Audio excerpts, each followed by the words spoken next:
जय हिंद, जोहार झारखंड। मैं शमशाद आलम, मेरे साथ मेरे सहयोगी शैलेंद्र कुमार सिंह है। आज इनसे बहुत सारी बातें करेंगे। और ये जो आप दृश्य देख रहे हैं, ये दृश्य आपका जो है कि कोडरमा जिला का झुमरी तिलैया जो काटी डैम के नाम से जाना जाता है, वो इसका दृश्य है। इस दृश्य के बारे में भी बात करेंगे।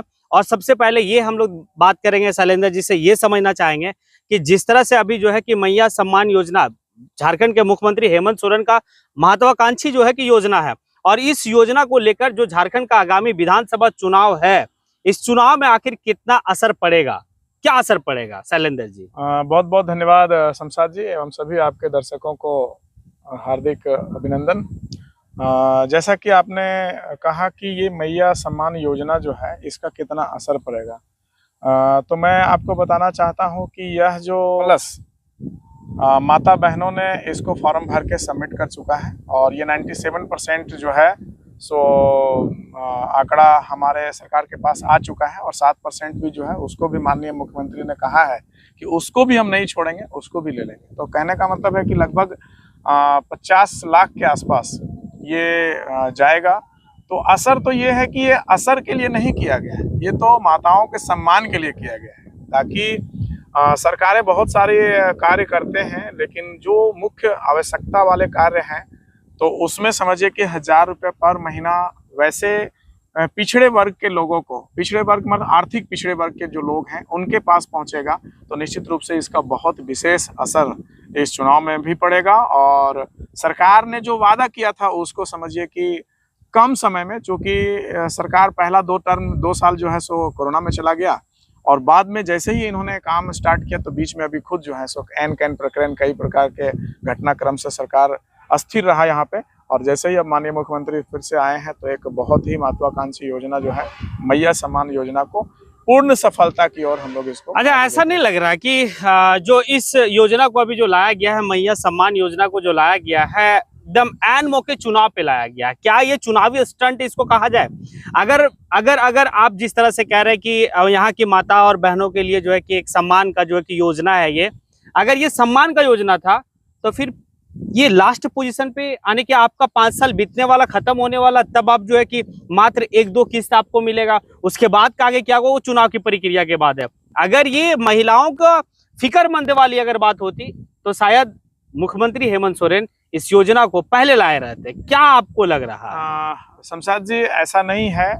मुख्यमंत्री जी शुरू से ही महिलाओं के सम्मान के लिए निरंतर प्रयास किए। जैसे कि आप देख रहे हैं कि सहिया दीदी या बाकी जो महिला से सहिया दीदी वगैरह का जो महिलाओं से जुड़े हुए लोग थे उनको भी सम्मान देने का काम किया, उनको भी मानदंड बढ़ा करके सरकार ने उनके लिए भी पहल किया था। और जैसे ही सरकार आरंभ में ही जितने वादे किए थे उसको बारी से पूरा करते हुए आ रहे हैं। आप 4th ग्रेड जॉब में पेंशन से संबंधित जो मामला था उसको किया। अभी रिसेंटली आप देख रहे हैं कि जो चौकीदार हैं, सिपाही वर्ग में हैं, उनका मामला सामने मुख्यमंत्री जी ने उनको भी सहयोग किया। उसी प्रकार से मैया सम्मान योजना जो है सो सिर्फ ये चुनावी स्टंट नहीं है, ये तो पूर्व में ही कार्य हो जाते हैं। लेकिन चूंकि 6 से 8 महीना मुख्यमंत्री जी जो हैं वो उनको एन कैन प्रकरण, जैसे मैंने पहले भी बता चुका हूं कि वो उनको जो है सो इस कार्य को नहीं करने के लिए तो ये सारा षड्यंत्र रचा गया था। देखिए, किसी भी दल का जो मापदंड होता है ना, वो अंतिम साल में होता है। 4 साल बहुत सारे आपने कार्य किए हैं, लेकिन आप लास्ट साल में लोगों को क्या देते हैं उसका भी एक परीक्षा, मतलब कि टेस्ट लेता है सामने से जनता। और निरंतर अभी ये जो है सरकार झारखंड वासियों के लिए एक विशेष कार्य कर रही है, और अभी भी जो बचे हुए समय है उसमें बहुत सारे ऐसे कार्य हैं जो अभी किया जाएगा। चलिए, ये तो चलिए अब आगे तो वक्त बताएगा कि आखिर अगर ये सम्मान के लिए है या फिर पॉलिटिकल स्टंट है या फिर विधानसभा चुनाव को लेकर मुख्यमंत्री का स्टंट है, क्या होगा? क्योंकि करीब अभी जो है कि महीना 2 महीने के बाद झारखंड में विधानसभा का चुनाव होने वाला है। अब उससे थोड़ा सा हट के एक सवाल है, और जो अभी झारखंड की राजनीति की गलियों में बहुत ज्यादा चर्चा का विषय बना हुआ है, और वो है चंपई सोरेन। चंपई सोरेन की अगर सारी कहानी पे अगर हम लोग देखते हैं तो वो दिसम गुरु आने की बाबा शिबू सोरेन के साथ वो जो है कि आंदोलनकारी के रूप में उनके समानांतर वो जो है कि झारखंड मुक्ति मोर्चा को संवारने का काम किया है। इस दरमियान में क्या ऐसा आन पड़ी कि जो जेएमएम को छोड़कर, और लगभग ये तय हो गया कि वो बीजेपी जा रहे हैं। आखिर क्या नाराजगी है, जिस तरह से वो अपने नाराजगी को दर्शाए, मतलब एक दर्द छलका कि उनका मान सम्मान जो है कि अब जेएमएम में नहीं हो रहा, तो आखिर ऐसा क्यों? निश्चित रूप से कुछ इसमें एक सवाल और हम जोड़ेंगे कि अगर चंपई सोरेन जेएमएम से हट के बीजेपी में जाते हैं तो फिर बीजेपी को कितना फायदा होगा, जेएमएम को कितना नुकसान होगा? क्या ये नुकसान झारखंड में विधानसभा चुनाव होने वाला उसमें देखा जा सकता है? निश्चित रूप से आदरणीय चंपई सोरेन जी झारखंड के आंदोलन में अहम हिस्सा रहे हैं और उन्होंने झारखंड मुक्ति मोर्चा को सींचने का कार्य किया है। अभी जितनी भी बातें चल रही है वो 100% सच नहीं है, उसमें बहुत सारे अभी पर्दे हैं।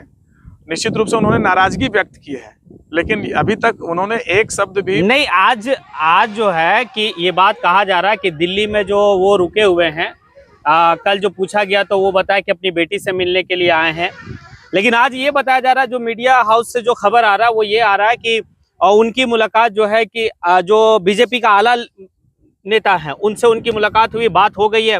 अब औपचारिक घोषणा करना बाकी है, क्योंकि वो लगभग तय हो चुका है कि वो जेएमएम छोड़कर बीजेपी जा रहे हैं। देखिए, अगर यदि झारखंड मुक्ति मोर्चा को वो छोड़ के जाते हैं तो निश्चित रूप से उनके जीवन का जो आंदोलनकारी छवि है उस पे एक दाग लगेगा, क्योंकि चुनाव लास्ट है और आपने अपनी नाराजगी सिर्फ कुर्सी छूटा है उसके लिए दिखा रहे हैं। तो यहाँ के लोग जो क्रांतिकारी विचारधारा से पीड़ित लोग हैं, जिन्होंने झारखंड को सींचा है, वो इस चीज को भी देखेंगे कि आप एंड टाइम में, और नाराजगी का कारण क्या है कि आपसे जो है सो चूंकि आप जिनके पास कुर्सी था उनके पास गया।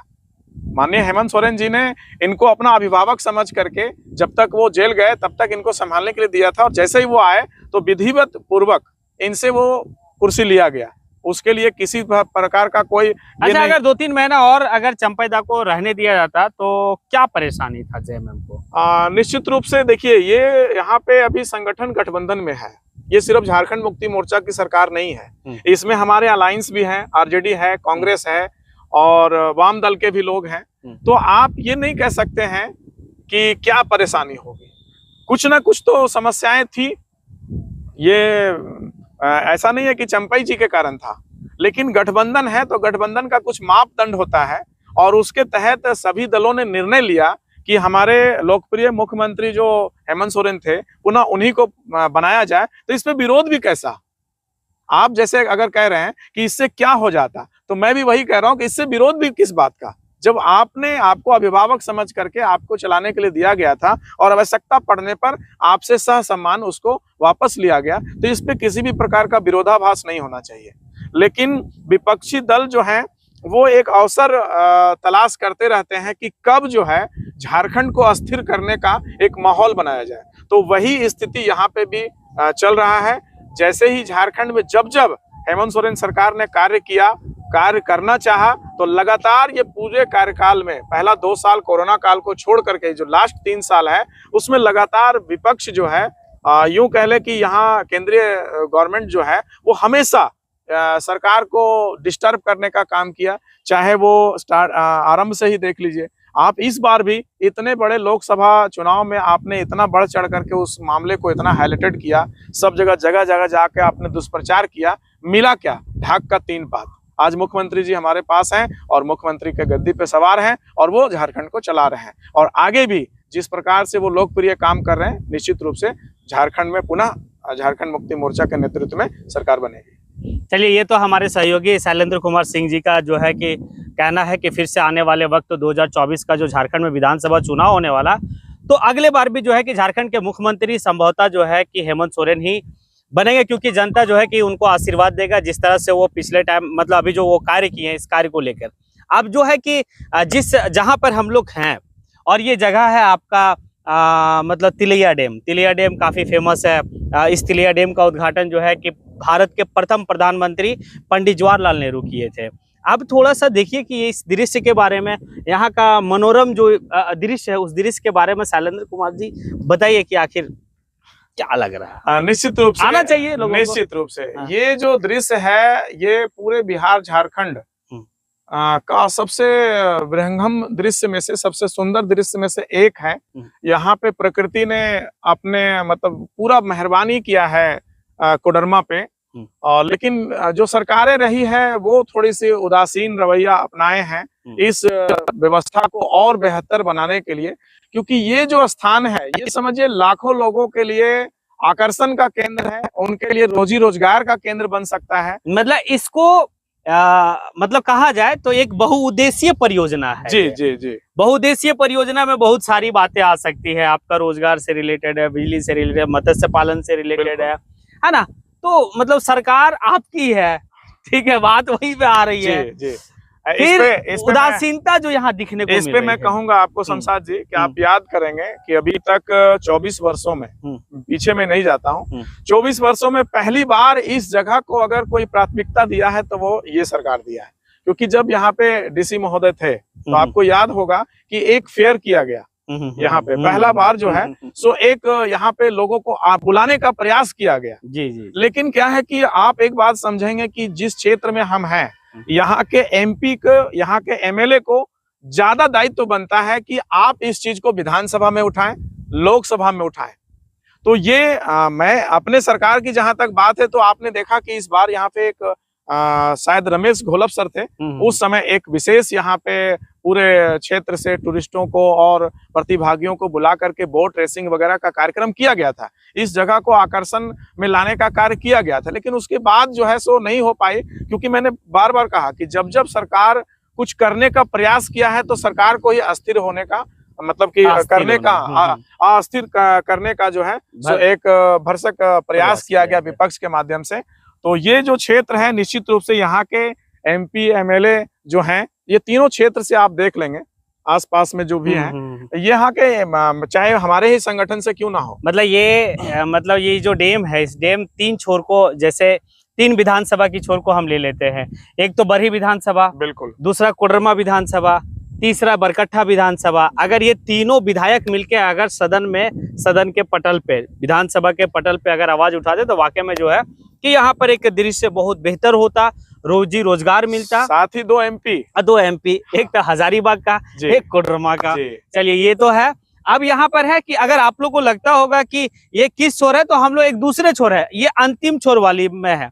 अगर आप मेन आने की मतलब जहाँ पर डैम है, जहाँ पर पंडित जवाहरलाल नेहरू जी उद्घाटन किए थे, तो वो डैम आपको दूसरे छोर में दिखेगा, वो और खूबसूरत है, वहां पे बोटिंग होती है। वहां अगर आप कभी तिलिया डैम आते हैं, कोडरमा आते हैं, तो आप एक बार जरूर जो है कि यहाँ आइए और यहाँ का दृश्य को देखिए, यहाँ घूमिए, बड़ा खूबसूरत जगह है और बड़ा सुकून मिलता है यहाँ पे। अब शैलेंद्र जी जो है कि हमारे साथ बात हुई, अब आगे हम लोग कभी फिर आप जो है किसी मुद्दे पे आएंगे।